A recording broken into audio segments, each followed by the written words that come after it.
Simas, sebelum kita mulai pembelajaran kita mau baca firman Tuhan dulu pagi hari ini. Firman Tuhan Peter Melda ambil dari Kisah Rasul yang keempat ayat yang ke-12. Sekali lagi, Kisah Rasul 4 ayat yang ke-12, demikian firman Tuhan. Dan keselamatan tidak ada di dalam siapapun juga selain di dalam Dia. Sebab di bawah kolong langit ini tidak ada nama lain yang diberikan kepada manusia yang olehnya kita dapat diselamatkan. Pagi hari ini kita kembali diingatkan Tuhan bahwa keselamatan itu datangnya hanya dari Tuhan Yesus. Makanya ada firman Tuhan yang lain mengatakan, Yesuslah jalan keselamatan dan hidup, tidak ada yang sampai kepada Bapa kalau tidak melalui aku, kata Tuhan ya. Demikian firman Tuhan. Jadi kalau kita mau selamat, kita hanya bisa memperolehnya dari Yesus Kristus. Bagaimana cara memperolehnya? Yesus sudah memberikan kita keselamatan dengan cuma-cuma. Tapi keselamatan itu harus kita jaga sampai Tuhan Yesus datang untuk yang kedua kalinya. Jadi keselamatan adalah sebuah anugerah dari Tuhan. Jadi tidak boleh disia-siakan. Demikian firman Tuhan. Kita berdoa. Tuhan Yesus, terima kasih buat kebenaran firman-Mu pagi hari ini yang sudah mengingatkan kami bahwa keselamatan itu datangnya hanya daripada Tuhan. Tolong kami untuk meresponi anugerah yang Tuhan berikan kepada kami dan menjaga keselamatan itu dan menjaga hidup kami tetap hidup benar di hadapan Tuhan. Terpujilah nama-Mu Tuhan, kami siap belajar. Dalam nama Yesus kami berdoa, haleluya, amin. Hari ini pembelajaran kita masuk kepada pembelajaran yang kelima, yaitu aku menerima keselamatan. Minggu lalu kita sudah belajar tentang Tuhan memedulikan setiap kita. Kita sudah tahu peduli itu artinya apa. Hari ini lewat pembelajaran aku menerima keselamatan, anak-anak dapat memahami keselamatan itu artinya apa dan keselamatan itu datangnya dari mana. Dan anak-anak juga paham betapa pentingnya keselamatan itu dalam kehidupan setiap kita dan bagaimana cara kita meresponi keselamatan yang Tuhan sudah berikan kepada kita. Yang pertama yang kita akan bahas adalah pentingnya menerima anugerah keselamatan dari Allah. Pada pembahasan sebelumnya telah dijabarkan sedikit pemahaman mengenai manusia yang tidak dapat membebaskan dirinya sendiri dari kuasa dosa.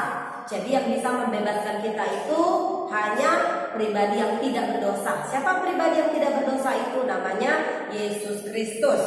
Pada bagian ini kita akan melihat ada alasan-alasan penting bagi manusia kenapa sih kita perlu anugerah keselamatan. Yang pertama adalah menerima anugerah keselamatan dari Allah merupakan satu-satunya jalan untuk membebaskan manusia dari dosa. Jadi kalau kita mau terbebas dari dosa, kita harus menerima anugerah keselamatan. Itulah alasan kenapa Tuhan memberikan kita keselamatan, ya. Dalam perjanjian lama, misalnya manusia mempersembahkan kurban bakaran kepada Tuhan.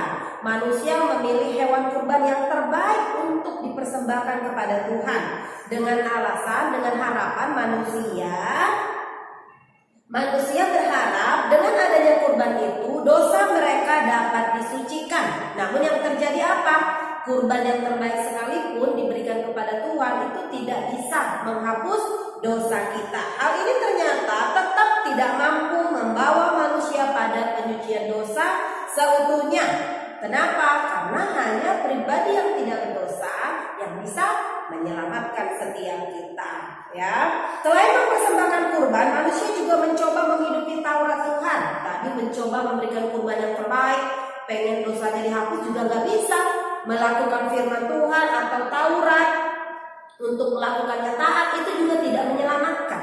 Tidak bisa, karena yang menyelamatkan hanya Yesus Kristus yang bisa menyelamatkan kita, dan kuasanya itulah yang bisa menyelamatkan kita sampai hari ini. Jadi yang menyelamatkan itu bukan karena manusia, bukan karena maunya kita berusaha supaya diselamatkan, berbuat baik, berusaha untuk memberikan korban yang terbaik, melakukan firman Tuhan dengan sungguh-sungguh, dengan taat. Ternyata itu tidak bisa menyelamatkan kita. Allah lah yang berinisiatif untuk menyelamatkan teacher dan anak-anak yang ada di rumah, untuk menyelamatkan kita, menggantikan hukuman dan penderitaan yang seharusnya kita yang alami, tapi jadi Tuhan yang menanggungnya. Karena Yesus Kristus begitu mengasihi kita ya. Allah harus menjelma menjadi manusia.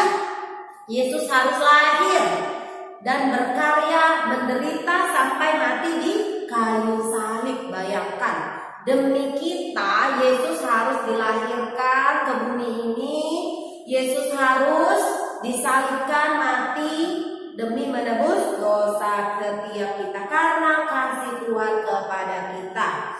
Usaha Allah untuk menyelamatkan ini terbukti. Buktinya apa? Dengan kebangkitan Kristus atas maut. Jadi Yesus bukan hanya mati di kayu salib terus sudah bangkit lagi.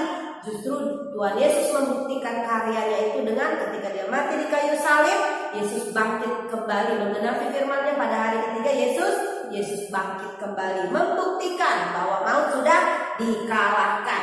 Kebangkitan itu menjadi bukti bahwa maut sudah dikalahkan, maka dosa manusia telah dibayar lunas di kayu salib.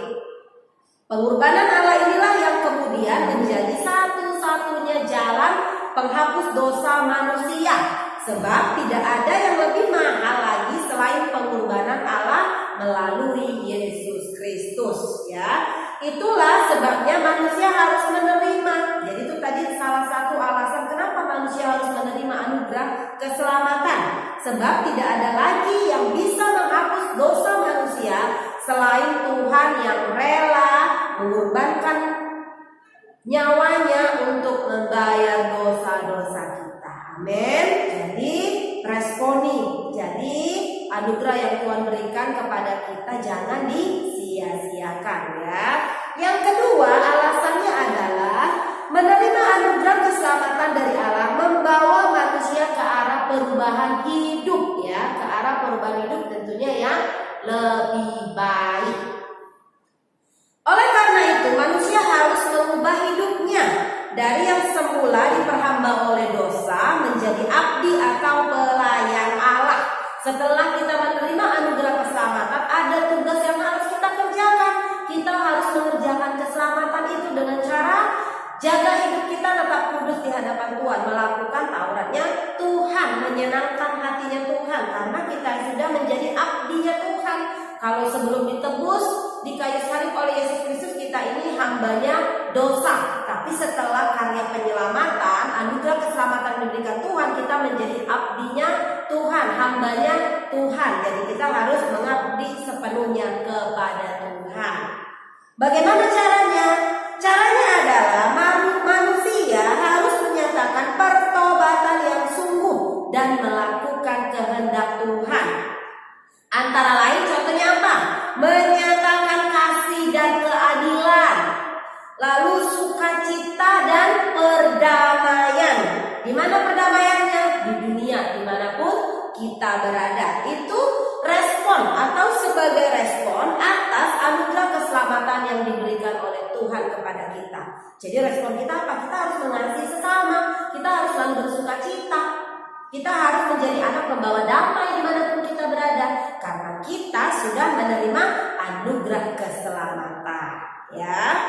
Berikutnya yang kedua, yang B, merespon keselamatan dari Allah.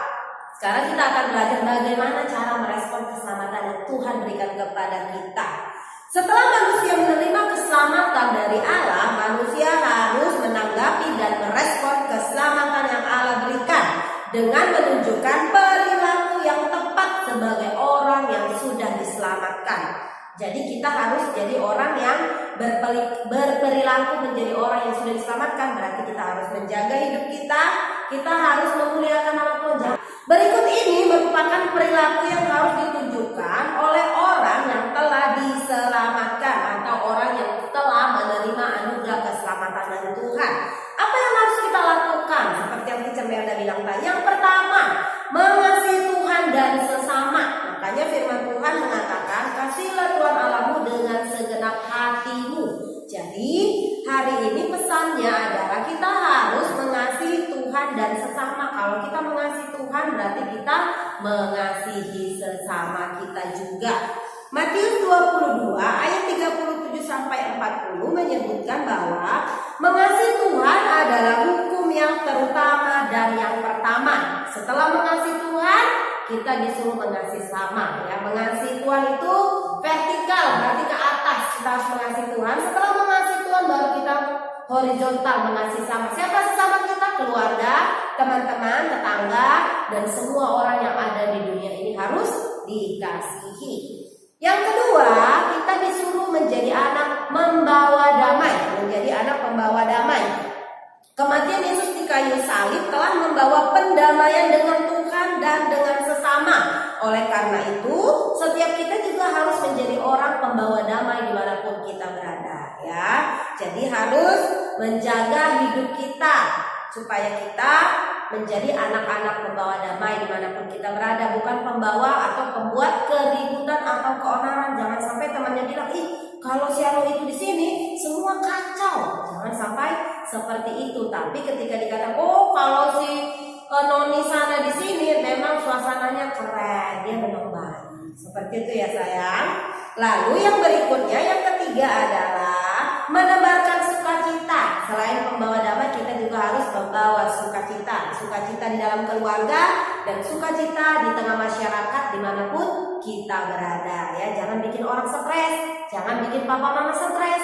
Tapi kita diselamatkan Tuhan untuk membawa sukacita kepada orang lain dimanapun kita berada. Lalu kita harus membiasakan diri berperilaku sebagai orang yang sudah diselamatkan. Tadi kita sudah diselamatkan, alasannya apa, kita sudah belajar, dan bagaimana cara merespon keselamatan juga kita sudah pelajari. Sekarang bagaimana cara membiasakan diri berperilaku sebagai orang yang sudah diselamatkan. Jadi perilaku-perilaku yang berkenan bagi Tuhan bukan hanya dilakukan sehari atau 2 hari saja, atau hanya untuk jangka tertentu. Oh kalau aku lagi pengen aja tuh pengen berperilaku baik, gak bisa. Kamu harus berperilaku baik setiap waktu 24 jam. Mata Tuhan melihat apa yang kita perbuat. Jadi Tuhan gak pernah bilang kamu baiknya kalau mood aja ya, kamu baiknya kalau jam-jam tertentu aja ya, enggak, tapi 24 jam, ya. Baiknya kepada siapa? Kepada keluarga, kepada orang-orang yang ada di sekitar kita. Ya, demikian pembelajaran kita hari ini. Kita sudah belajar tentang pentingnya menerima anugerah keselamatan dari Tuhan. Kita menerima anugerah keselamatan karena anugerah itu membuat kita bebas dari dosa. Lalu anugerah keselamatan yang kita terima membuat kita menjadi manusia yang mengalami perubahan hidup ke arah yang lebih baik. Terus respon kita apa? Kita harus mengasihi Tuhan dan sesama. Kita membawa damai, membawa sukacita. Ya, demikian pembelajaran kita. Untuk tugasnya ada di halaman 75. Ya, halaman 75 tugasnya ini. Kegiatan 1, mengasosiasi. Maknai lagu, nyanyi, bersoraklah. Ini lagu ini kamu baca, kamu pahami. Kita kan sudah belajar literasi, belajar memahami. Kamu pahami lagu ini, lalu sampaikan pesan apa yang kamu dapat dari lagu itu di sini, tulis ya. Lalu yang ini menilai diri, perilaku yang kamu lakukan, menghormati orang tua sesuai, tidak sesuai, tidak tindak lanjutnya apa kalau tidak sesuai. Yang ini aja tugasnya. Pindahkan ke buku catatan, jangan malas menulis ya. Pindahkan ke buku catatan. Tugasnya halaman 75 aja. Terima kasih anak-anak hebat. Teacher Melda berharap kalian bisa mengerjakan tugas-tugas kalian tepat pada waktunya. Kita berdoa. Tuhan Yesus, terima kasih kami sudah selesai belajar tentang anugerah keselamatan yang Tuhan berikan bagi kami. Tolong kami untuk kami meresponi anugerah keselamatan yang Tuhan berikan. Tolong semua anak-anak yang di rumah supaya mereka tetap berperilaku baik sebagai anak-anak terang dimanapun mereka berada. Mereka menjadi anak-anak pembawa kasih, anak-anak pembawa damai, dan pembawa sukacita dimanapun mereka berada. Terpujilah nama-Mu Tuhan. Dalam nama Yesus kami berdoa. Haleluya. Amin.